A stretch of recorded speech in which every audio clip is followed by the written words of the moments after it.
വൈദ്യുതി ഇല്ലാത്തത് ചോദ്യം ചെയ്ത കുടുംബത്തിന് നേരെ കെഎസ്ഇബി വ്യാജ പരാതി നൽകിയതായി ആരോപണം. വനിതാ ജീവനക്കാരിയോട് അപമര്യാദയായി പെരുമാറിയെന്ന് കെഎസ്ഇബി വ്യാജ പരാതി ഉണ്ടാക്കി.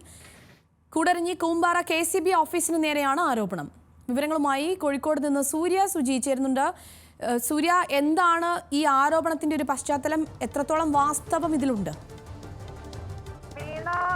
കോഴിക്കോട് കക്കാടംപൊയിൽ കള്ളിപ്പാറ സ്വദേശി സിജോ ആണ് ഇത്തരത്തിലൊരു ആരോപണം ഉന്നയിക്കുന്നത്.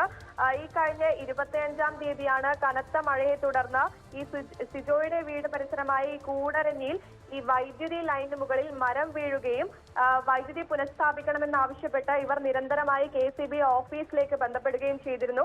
എന്നാൽ 3 ദിവസമായിട്ടും വൈദ്യുതി പുനഃസ്ഥാപിച്ചിരുന്നില്ല. തുടർന്ന് സിജോയും സിജോയുടെ ഭാര്യയും കൂടി കൂടരഞ്ഞി കൂമ്പാറ കെഎസ്ഇബി ഓഫീസിലെത്തി. ഇവർ പോകുന്ന ദൃശ്യങ്ങളെല്ലാം, അതായത് ഈ കെഎസ്ഇബി ഉദ്യോഗസ്ഥരോട് സംസാരിക്കുന്ന ദൃശ്യങ്ങളെല്ലാം തന്നെ സിജോ ഫോണിൽ ചിത്രീകരിച്ചിരുന്നു.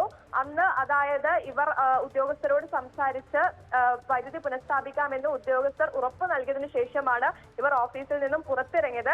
എന്നാൽ 27-ാം തീയതി, അതായത് ഈ 3 ദിവസത്തിനിപ്പുറം ഈ കെഎസ്ഇബി ഉദ്യോഗസ്ഥർ പോലീസിൽ പരാതി നൽകിയിരിക്കുന്നത് അന്നുണ്ടായ ഈ വനിതാ കെഎസ്ഇബി ഉദ്യോഗസ്ഥയോട് സിജോ അപമര്യാദയായി പെരുമാറി എന്നതാണ്. എന്നാൽ ഇവർ ഈ പോലീസിൽ പരാതി നൽകിയപ്പോൾ തന്നെ സിജോ ഈ ഫോണിൽ ചിത്രീകരിച്ച ദൃശ്യങ്ങളെല്ലാം തന്നെ പോലീസിന് കാണിച്ചു കൊടുത്തു. അപ്പോൾ ഈ ദൃശ്യങ്ങൾ പ്രകാരം സിജോ തെറ്റ് ചെയ്തിട്ടില്ല എന്ന് ചൂണ്ടിക്കാട്ടി പോലീസ് ഈ കെഎസ്ഇബിയുടെ കേസ് രജിസ്റ്റർ ചെയ്തിട്ടില്ല എന്നാണ് നമുക്കിപ്പോൾ ലഭിക്കുന്ന ഒരു വിവരം. അതുകൊണ്ട് തന്നെ ഈ സിജോ പറയുന്നത് ഈ വൈദ്യുതി ഇല്ലാത്തത് ചോദ്യം ചെയ്തതിനെതിരെയാണ് കെഎസ്ഇബി ഇത്തരത്തിൽ തങ്ങൾക്കെതിരെ വ്യാജ പരാതി നൽകി തങ്ങളെ കുടുക്കാൻ നോക്കിയത് എന്നാണ്. വീണ. സൂര്യ സുജിയാണ് കോഴിക്കോട് നിന്ന് വാർത്തയുടെ കൂടുതൽ വിശദാംശങ്ങളുമായി ചേർന്നത്.